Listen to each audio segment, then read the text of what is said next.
नमस्कार, मैं हूँ राजकिशोर। नमस्कार, मैं हर्षवर्धन त्रिपाठी। और आज की बात और हर्ष के साथ इस बार फिर से हम लोग साथ साथ नहीं है, लेकिन जो वादा है कि हम आपसे लगातार अपने विचार साझा करते रहेंगे, अपनी बातें जो भी मुद्दे हैं उन पर रखते रहेंगे। तो हर्षवर्धन जी इस समय माया नगरी मुंबई में है और वहां पर जो एक बहुत बड़ा ऐतिहासिक काम हुआ है, वेब्स, उस प्रोग्राम के लिए वो विशेष अतिथि रहे हैं, तो स्वाभाविक रूप से वो वहां पर है। लेकिन अब वो मुंबई में हो या मैं कश्मीर में, बातें तो हमारे और आपके बीच जो होनी है वो होनी है। और इसी सिलसिले में पहलगाम के बाद से जो अब तक चीजें चल रही हैं उस पर तो बात करेंगे, साथ ही बात इस पर भी होगी कि आखिर ये जो जाति जनगणना करके सरकार ने क्या हासिल कर लिया, क्या वाकई ये समाज के लिए बहुत बेहतर है। एक है तो सेफ है, बटेंगे तो कटेंगे जैसे नारे देने के बाद तो अब आपसे आपकी जात पूछी जाएगी, तो इसका क्या मतलब है। बहुत अलग अलग तरीके की बातें हो रही, लेकिन पहले बात करेंगे थोड़ा सा जो हमारी सुरक्षा से जुड़ा हुआ मामला है, जो हमारे देश के भाल से जुड़ा हुआ मामला है, और कैसे जो है हमारे स्वाभिमान को ठेस पहुंचाने की कोशिश की गई, हमारे लोगों की जान ले ली गई। और उसके बाद पाकिस्तान क्या कर रहा है, भारत क्या कर रहा है, तमाम लोग को लग रहा है कि भाई ये अभी तक हुआ क्यों नहीं। दरअसल ये वीडियो गेम का युग है ना, तो उसमें लोगों को ऐसा लगने लगता है कि बस उन्होंने बटन दबाया और अभी कोई योद्धा आएगा, उससे लेजर गन निकलेगी, वो हो जाएगा। युद्ध जीतने के लिए ज्यादा आवश्यक होता है कि युद्ध लड़ने से पहले ही आप जीतने की पूरी योजना बना लें।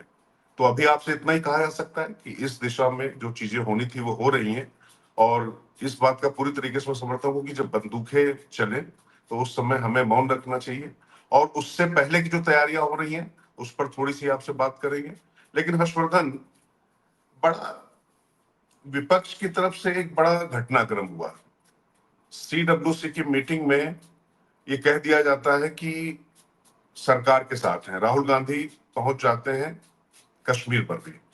लेकिन उसके बाद जो उनके कुछ बड़बोले प्रवक्ता और कुछ बदजुबान जो उनके सोशल मीडिया के हेड हैं, जिस तरीके की हरकत करते हैं, गायब सिर या तमाम चीजें करते हैं, उसके बाद उनको माफी मांगनी पड़ती है। हमारी और आपकी चर्चा पिछली बार हुई थी आलोक शर्मा के परिप्रेक्ष्य में भी, कैसे उनको कॉर्नर कर दिया गया। और मैं फिर कहता हूं कि क्या भाजपा, क्या कांग्रेस, बात रखने के लिए आपको बदतमीज होने की आवश्यकता नहीं है। ये तो विषय है, लेकिन इस सबके बीच में राजनीति बंद नहीं हो रही है, भले ही कुछ भी कह दिया जाए। पाकिस्तान में लोग हलकान है, पब्लिक कह रही है कि भाई हमने क्या किया है, हमारा क्या कसूर है, इस तरीके की बातें हो रही हैं। लेकिन भारत में अभी भी ऐसे लोग हैं, इस तरीके के बयान आ जाते हैं जो ये कहना शुरू कर देते हैं कि पता नहीं ये किसने करवाया, या फिर अब ये कुछ कर क्यों नहीं पा रहे हैं। सुरक्षा व्यवस्था की चूक पर तो हम लोग लगातार बात कर रहे हैं, उस पर बात होती रहेगी, सवाल उठेंगे भी और उस पर रिस्पॉन्सिबिलिटी फिक्स भी होनी चाहिए। लेकिन जब इस तरीके की परिस्थितियां हो तो वैसे में अब तक के घटनाक्रम को आप किस तरीके से देख रहे हैं हर्षवर्धन? देखिए राजेश्वर जी, सबसे पहले तो मैं ये कहूँ कि मुंबई यहाँ वेव समिट हो रहा है, world audio visual and entertainment summit. और भारत दुनिया के नक्शे पर एक जो क्रिएटर इकोनॉमी है, जैसे हम लोग भी इस क्रिएटर इकोनॉमी का हिस्सा हैं, अगर यूट्यूब चैनल चला रहे हैं या सोशल मीडिया प्लेटफॉर्म है, तो उसका बहुत बड़ा इनिशिएटिव है और ये बहुत विजनरी है, बहुत शानदार तरीके से हो रहा है। लेकिन इसके उद्घाटन जिस दिन 1 तारीख को इसका उद्घाटन हुआ, तो उसके मैं हम्म, 2 बातें बताऊं। हम्म, एक तो मुकेश अंबानी और दूसरा रजनीकांत। उन हम्म, दोनों लोगों ने जो पहलगाम का जिक्र है वो किया हम्म, और ये महत्वपूर्ण है। प्रधानमंत्री नरेंद्र मोदी अब उस तरह से बार बार इसको लेकर नहीं बोल रहे हैं, लेकिन उसका उन्होंने जिक्र किया। यहाँ कार्यक्रम हो रहे हैं तो दिन भर के पैनल डिस्कशन, ढेर सारे आर्टिफिशियल इंटेलिजेंस उसका थीम है, studio, word studio, documentary, social media, उस सब पर बात हो रही है। शाम को कल्चरल प्रोग्राम भी होता है। कमाल की बात यह, कल शंकर महादेवन का था, उन्होंने भी उसमें पहलगाम का जिक्र किया और कहा कि हमें प्रधानमंत्री नरेंद्र मोदी पर पूरा भरोसा है। अब जो आपने कहा कि वीडियो गेम तो है नहीं, भारत सरकार की जो तैयारी होनी चाहिए वो भारत सरकार ही तय करेगी, उसे ना हम आप तय करें ना कोई सड़क पर चलते हुए लोग तय करें। और हमें एक मेच्योर नेशन की तरह भी बिहेव करना होगा, क्योंकि अगर हम किसी देश के साथ लगातार युद्ध की स्थिति में है और आगे आमने सामने का युद्ध शुरू हो जाए, जैसे हम प्रतिदिन सुबह उठ रहे हैं तो किसी न किसी इलाके में जो एलओसी है उसके किसी क्षेत्र में पाकिस्तानी रेंजर्स फायरिंग करते हैं, भारतीय सेनाएं उसका जवाब दे रही। इसका मतलब क्या हुआ? इसका मतलब यह हुआ कि हम धीरे धीरे या कहें कि लगातार उसी स्थिति में हैं जहां युद्ध जैसी स्थिति है। अब भारत के नागरिकों को, जिनको हम बार बार कहते हैं कि नागरिक के तौर पर उनका व्यवहार क्या है, तो उनका व्यवहार तो दुरुस्त है। विपक्षी नेताओं का व्यवहार कैसा है? हमारी जो लीडरशिप है, जिनको पहले वो सत्ता में रहे, कल फिर सत्ता में रहेंगे, सरकार की आलोचना दुरुस्त है। लेकिन जब आप कहते हैं कि 56 इंच की छाती है कि नहीं है, देखो यहां तो मोदी हंस रहे थे, क्या 140 करोड़ का देश वो रुक जाएगा? ये संभव है? जिन लोगों के परिवारों ने अपने बहुत प्रियजनों को खोया है, क्या उनके जीवन का सब कुछ रुक जाएगा? रुकना चाहिए क्या? क्या जीवन रुकता है? क्या नहीं रुकता है। अब सवाल यह है कि तैयारी कैसे हो। तो हमने अलग अलग फ्रंट पर देखा कि चाहे वो पाकिस्तानियों को वापस भेजने की बात हो, वीजा रिवोक करने की बात हो, सिंधु जल समझौते की बात हो, काउंसलेट की बात हो, ट्रेड की बात हो, या फिर जो इंटरनेशनल फोरम्स हैं जिस पर पाकिस्तान पर दबाव बनाने की कोशिश।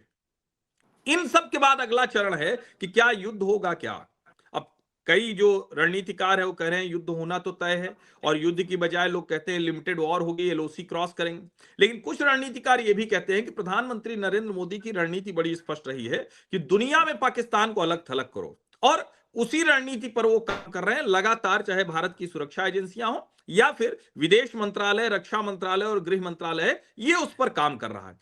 अब सवाल यह कि इसके आगे क्या, क्या भारत में जिस तरह का माहौल है उसमें अगर युद्ध शुरू हुआ और कल को कुछ भी, युद्ध में एक तरफ का नुकसान तो होगा नहीं, तो क्या हम ये भी एक खतरा देख सकते हैं क्या कि सड़कों पर लोग आकर खड़े हो जाएं?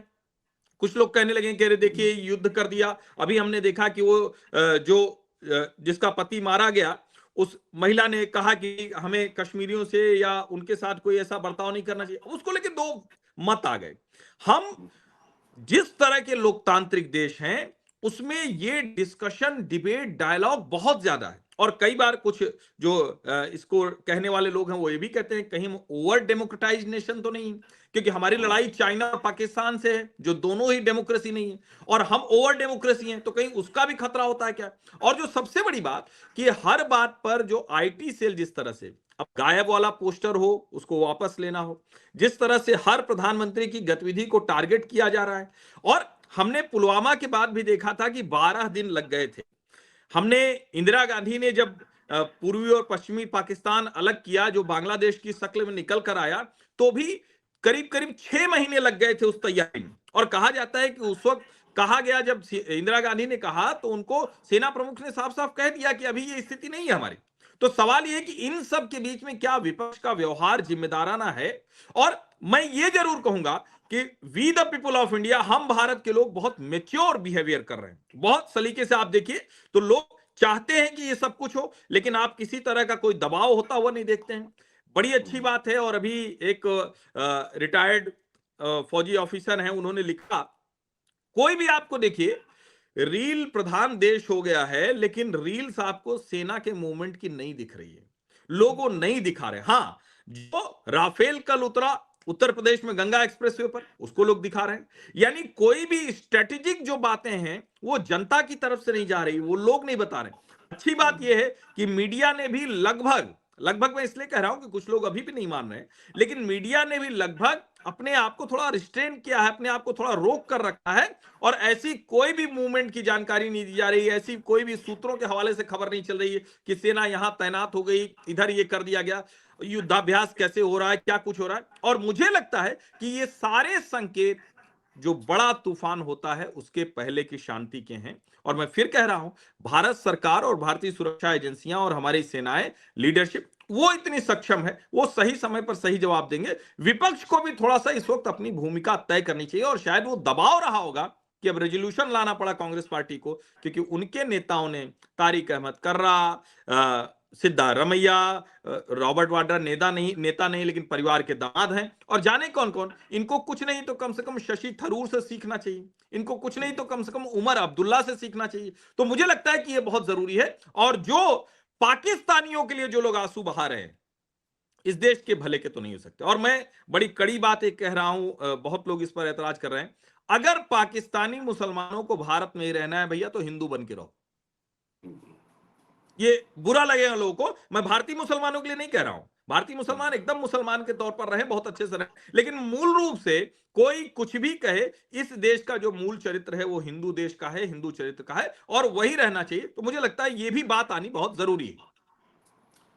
बिल्कुल हर्षवर्धन, जब आपने बात कही इंदिरा गांधी वाली, तो मतलब ये इतिहास में सब दस्तावेज है कि कैसे जो है 1971 में इंदिरा जी चाहती थी कि तुरंत ये चीजें हो जाएं। स्वयं मानेक शाह ने साफ साफ कह दिया कि अभी ऐसा करना मैडम ठीक नहीं रहेगा, मैडम प्राइम मिनिस्टर, और पूरी तैयारियां की। और मुझे लगता है कि जिस तरीके से प्रधानमंत्री ने सीडीएस और उसके साथ साथ में सेना के तीनों अंगों को बुलाकर खुली छूट दे दी है। अब इस खुली छूट देने का मतलब लोग कह रहे हैं क्या है, तो इस खुली छूट का मतलब ये भी है कि जहां पर आतंक की दुकानें चल रही हैं, उन दुकानों को खत्म करने के लिए बड़े और कड़े कदम उठाए जाए।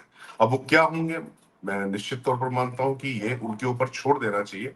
हाँ, एक बात जरूर है कि आज मैं देख रहा था कि जो पाकिस्तान के डिफेंस मिनिस्टर हैं आसिफ ख्वाजा, लोग कह रहे हैं कि पाकिस्तान के साथ क्या हो रहा, क्या कर रहे हैं। तो इसको आप उनकी अकुलाहट, उनकी छटपटाहट, उनकी परेशानी इस बात से समझिए कि आज फिर बयान आया बिलावल भुट्टो के बाद में कि भाई अगर आपने पानी रोका तो हम मतलब जो है युद्ध कर देंगे। तो पहली गलती अगर पाकिस्तान ने कर दी, हर्षवर्धन जो बात कह रहे हैं कि अलग थलग पाकिस्तान को भारत अब तक करने में पूरी तरीके से सफल रहा। 2 बार हमने पलट कर मारा है, अंदर घुस कर मारा है, लेकिन पाकिस्तान रिटेलिएट करने की स्थिति में नहीं रहा। क्यों? क्योंकि वो जानता था कि गलती उसकी है, पूरी दुनिया उसको गलत मान रही है, जान रही है, मानना नहीं अब तो जानने की बात है, इसके पुख्ता सबूत आ चुके हैं। तो पूरी तरीके से जो पाकिस्तान एक्सपोज हो चुका है। अच्छा, अच्छा युद्ध और अच्छी रणनीति क्या होती है? वो ये होती है कि आपका कम से कम नुकसान हो और बिना एक भी जान गंवाए आप युद्ध को जीत लें। अच्छा, युद्ध आज की तारीख में सिर्फ सीमा पर जाकर नहीं लड़ा जाता, चौतरफा लड़ा जाता। आपको याद होगा स्टूडेंट कहा जाता, पानी कैसे आप रोक लेंगे, क्या कर लेंगे? चिनाब सूख गई ना, सही अभी बात है। तो ये अगड़ाई है, सूखी ना। अब चिनाब का पानी भले ही सिर्फ 20% पानी ही उसका जाता हो, सब कुछ है, लेकिन 20% पानी जब इस पॉपुलेशन के आधार पर आप देखेंगे तो इसके अपने मायने होते हैं।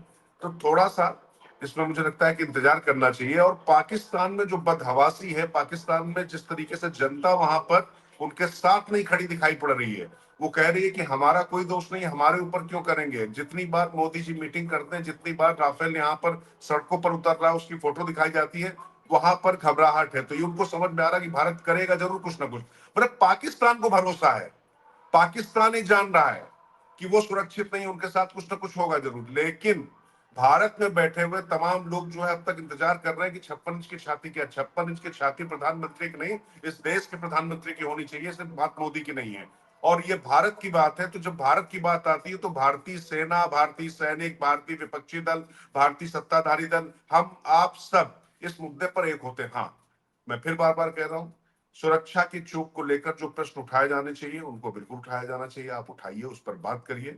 और ये इसलिए जरूरी है क्योंकि इस तरीके की घटनाएं ना हो। पर एक बात बताइए, आज की तारीख में हर्षवर्धन, जब प्रधानमंत्री नरेंद्र मोदी के शब्द क्या थे, इसको थोड़ा सुनना पड़ेगा। हर बार उन्होंने कहा कि आतंकवादियों को निश्चित तौर पर सही जगह पर पहुंचाया जाएगा। इससे पहले जो बात कही गई, इस बार कहा गया कि उनको मिट्टी में दफन करने का वक्त आ गया है। तो मिट्टी में दफन करने का वक्त आ गया, इसका मतलब उनकी जो है आतंकी नाभि पर प्रहार करने का वक्त आ गया है। तो जब इस तरीके की आप तैयारियां कर रहे होते हैं तो थोड़ा सा समय लगता है। और मुझे लगता है कि मोदी की आदत है ठंडा करके खाते पिए। और मुझे लगता है कि जब इस तरीके की बात हो कि हम पूरा भाई युद्ध जैसी स्थिति आ जाए, बहुत सी चीजें देखनी पड़ेंगी कि आपके साथ अभी इंडो अमेरिकन ट्रेड डील भी होनी है, बहुत सारी चीजें होनी है, वो चाइना की बहुत सी चीजें आपके पास भी आ सकती हैं।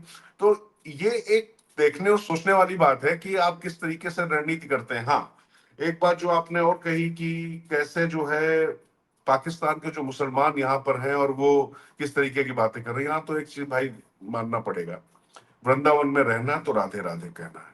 हमारे हम भी बाहर जाते हैं तो जब रोम में जाते हैं तो रोमन की तरह बिहेव करना पड़ता है। आपकी अपनी जो आस्था, आपकी अपनी जो चीजें, वो सब चीजें ठीक है, लेकिन कुल मिला के ये अब नहीं हो सकता। जिस फ्रॉड सेक्टरिज्म की बात हर्षवर्धन लगातार करते चले आ रहे हैं कि भाई यहाँ पर ये हो जाए, वहां पर वो हो जाए, उनको ये मिल जाए, ना, ये नहीं चलेगा।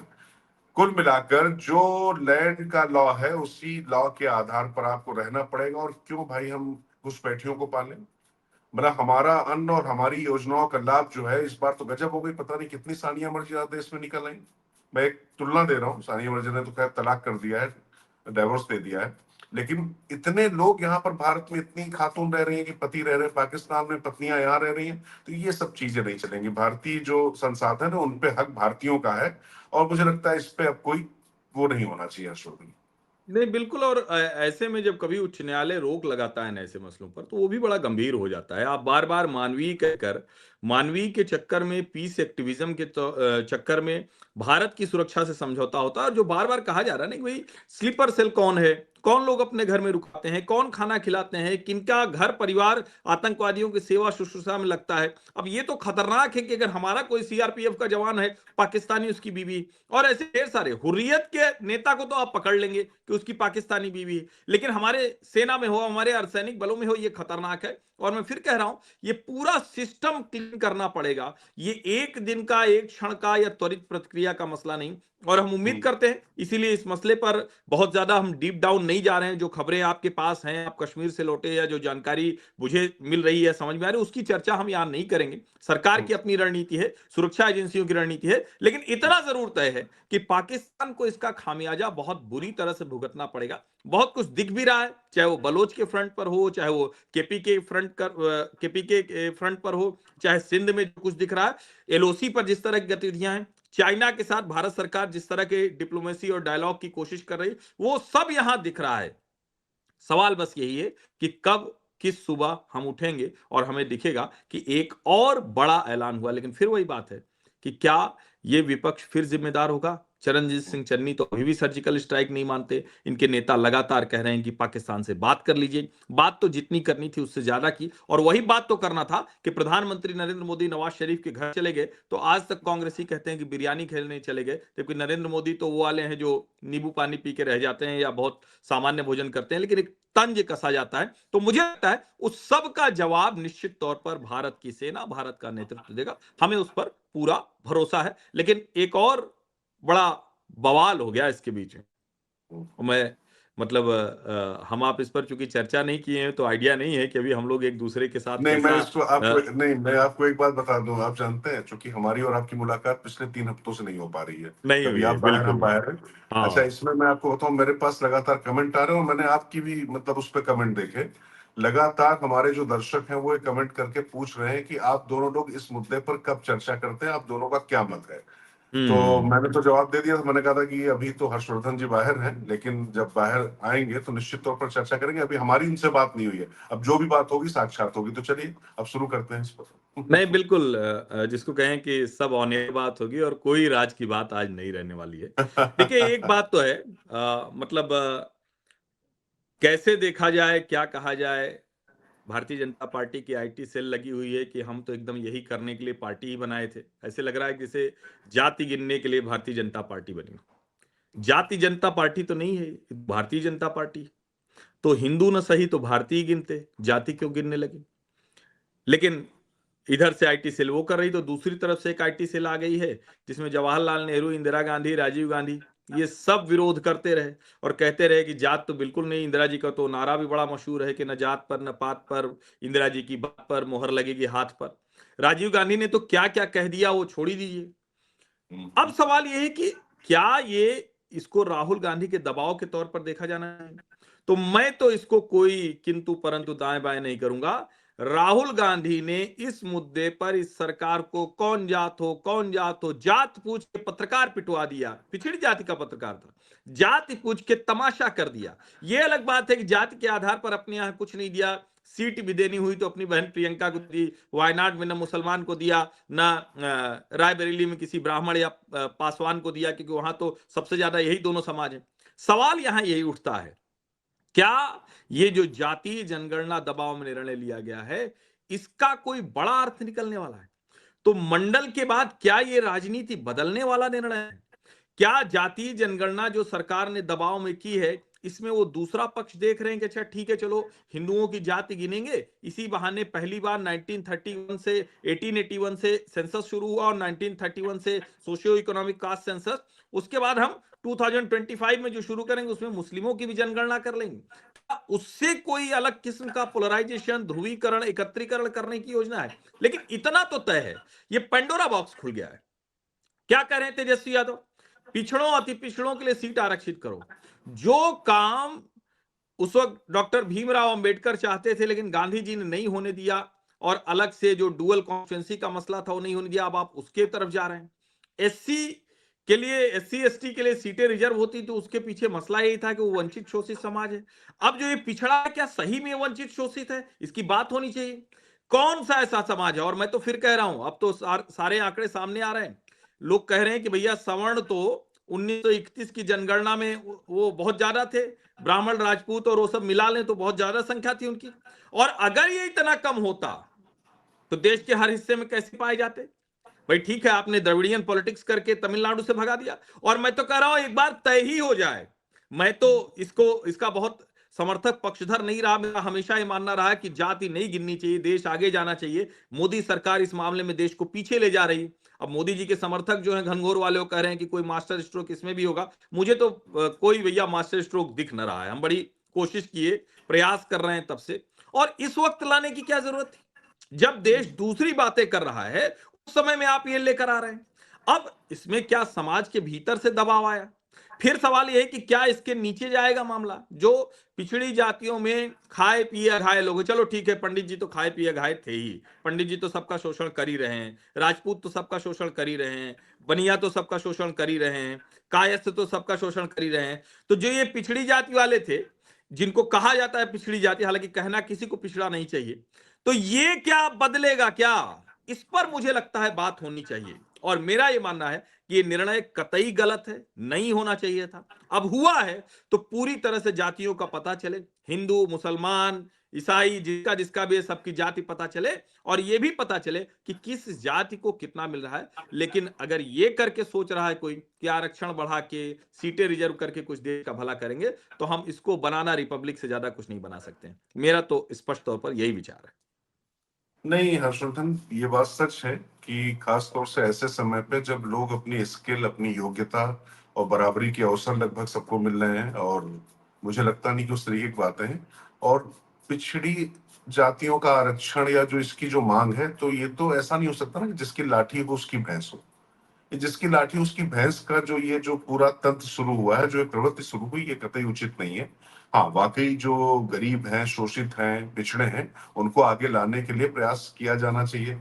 और ये जो टाइमिंग कही जा रही, टाइमिंग, लोगों ने इस टाइमिंग को भी सवाल उठाया, ये कहा कि ये डाइवर्जेंट प्रैक्टिस है, और इसको भी जोड़ दिया कि पहलगाम पर चूंकि कुछ सरकार कर नहीं पा रही है, इसलिए जो ये कर दिया गया। लेकिन पहली बात तो ये है कि पहलगाम पर सरकार कुछ कर पा रही कि नहीं कर पा रही है, ये तो आपको जल्दी पता चल जाएगा।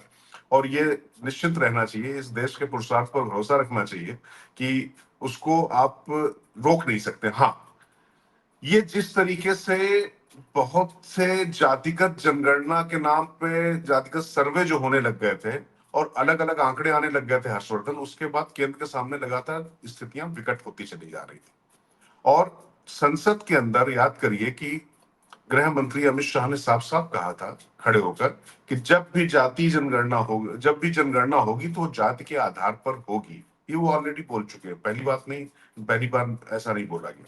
हाँ, अब जाति जनगणना पंडित जवाहरलाल नेहरू, डॉक्टर भीमराव अंबेडकर, मुंशी पटेल, इन लोगों ने क्यों नहीं होने दी थी, उस पर बहुत बात हो चुकी। अब तो ये आ ही गया, तो अब विपक्ष बड़ा खुश है, कह रहा कि हमने इसको करवा दिया। राहुल गांधी की जीत हो गई, तेजस्वी यादव अपनी जीत मान रहे हैं, अखिलेश यादव अपनी जीत मान रहे हैं। नहीं, चलिए आप अपनी जीत मानते रहे, लेकिन इसके साथ में एक जो दूसरा पहलू है हर्षवर्धन, अभी तक होता है कि ये ब्राह्मण, ठाकुर, बनिया, कटियार, यादव, जाटो, पासी, इस तरीके से जो आप बताते रहे मुसहर, तो अब आप जो है, जो मुस्लिम आबादी है, उनको एक बार एक चक्र में आप बताते रहे, तो मुस्लिमों के बीच में भी तो पिछड़ों की जनगणना होगी। 15% ही तो अशराफ हैं, 85% तो पिछड़े ही मुसलमान हैं। और अभी आप याद करिए कि किस तरीके से जो है 75 मुस्लिम जातियों को ममता बनर्जी ने डाल दिया पिछड़े आरक्षण में। कोई सर्वे नहीं था, कोई डेटा नहीं था। दरअसल लगातार कंफ्यूजन होता ही चला जा रहा था। तो मुझे लगता है कई बार जब इस तरीके की परिस्थितियां पैदा हो जाएं, तो ऐसे निर्णय, वैसे जातिगत जनगणना के बिल्कुल मैं समर्थन पे नहीं हूं। मैं आपसे बता दूं कि जितना मैं समझता हूं, क्योंकि आप जातियों में विभक्त समाज को कितना करेंगे। पिछली बार हुई थी 2011 बिल्कुल। में, डेटा क्यों क्यों नहीं हो पाया था? क्योंकि 46 लाख से ज्यादा जातियां आ गई थी। अच्छा, एक हाँ, एक आपने कहा तो बस एक लाइन में बोल दूं, फिर आप बोल के और इसको यहीं पे खत्म करेंगे। एक लाइन में सिर्फ बोल दूं। अच्छा, बार-बार लोग कहते हैं मनुवादी, ब्राह्मणवादी, सब ब्राह्मणों ने जाति बना दी, मनु ने जाति बना दी। तो भैया वो तो 4 ही बनाए थे। वो अच्छा, तो मनु 4 ही ब्राह्मण बनाए थे। नहीं, पर वैवस्वत मनु ब्राह्मण भी नहीं थे, वो क्षत्रिय थे, ये भी बता दिया नहीं, जाए नहीं, लोगों मैं कह रहा हूँ वो तो क्षत्रिय थे, लेकिन मैं तो दूसरी बात कह रहा हूँ कि भाई अगर ब्राह्मणों ने और मनु महाराज ने बना दी जाति, तो उन्होंने तो 4 वर्ण बनाया था। इतनी हजारों जातियां किसने बनाई? और जाति में अच्छा, उपजाति किसने हजारों नहीं बनाई? भैया, 46 लाख जातियां 2011 के सर्वे में, अब बताइए 46 लाखों लाख। किसने बताए? फिर ये नीच हाँ, कर्म किसने किया? उसका कोई जवाबदेह होगा क्या? और जाति हाँ। में उपजाति, उपजाति में उपजाति, उपजाति में उपजाति, तो ये कौन गिनेगा और कैसे उसका हक मिलेगा? और जिनको आधा 1-2% वाले हैं, उनका क्या कोई अधिकार ही नहीं है? तो ये बहुत खराब दिशा में जा रहा है। चाहे जिस रणनीति के तहत हुआ हो, काम ये बड़ा गंदा हुआ है। नहीं, मैं सहमत हूँ, क्योंकि देखिए यहाँ पर सबसे कम जो है अल्पसंख्यकों में पारसी हैं।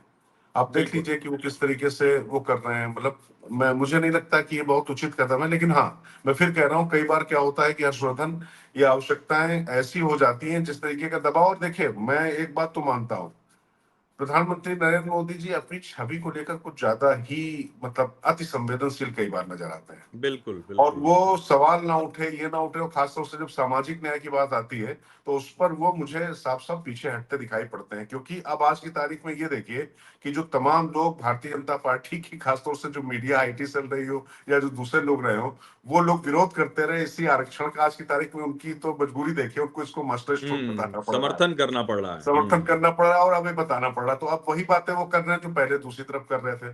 तो इस तरीके से, इसी तरीके से उन्होंने किसान आंदोलन के दौरान किया। किसान आंदोलन के दौरान पूरा देश प्रधानमंत्री के साथ खड़ा हुआ था, उनके देश के साथ खड़ा हुआ था, लेकिन चंद लोगों के दबाव में आके उन्होंने वो बिल भी, जो देश के लिए पीछे होने थे।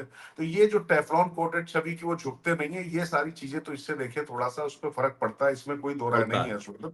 लेकिन राजनीति में इसका दूसरा पहलू यह है कि देखिए, लोकतंत्र में मतलब झुकना बड़े लोगों को चाहिए भी कई बार, हाँ, ये हाँ, ठीक उसका बात है। टका जाए।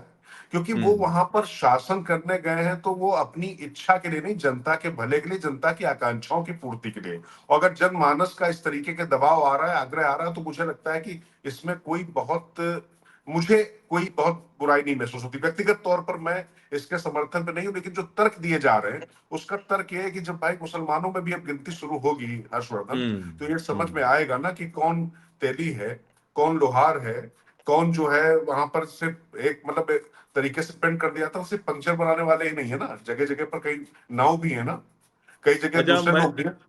मैं हाँ। ये कह रहा हूँ कि जो अनुराग ठाकुर ने पूछा था राहुल गांधी से, हम्म। कौन जात हो? पता चलेगा हम्म। क्या? यहीं इसी पे आप यही राज की बात बताइए, यहीं खत्म करते हैं। पता चलेगा क्या राहुल गांधी कौन जात हो? देखिए, राहुल गांधी ने क्या हुआ था कि जब 2012 की रिपोर्ट आई थी ना हर्षवर्धन, एंटनी कमेटी वाली, और जब कहा गया था कि हमारे पास जो है उस तरीके का कोई यूपी में अगर कुछ करना है, तो हमें एक ब्राह्मण नेतृत्व चाहिए, तो बोले कि मैं ब्राह्मण हूं।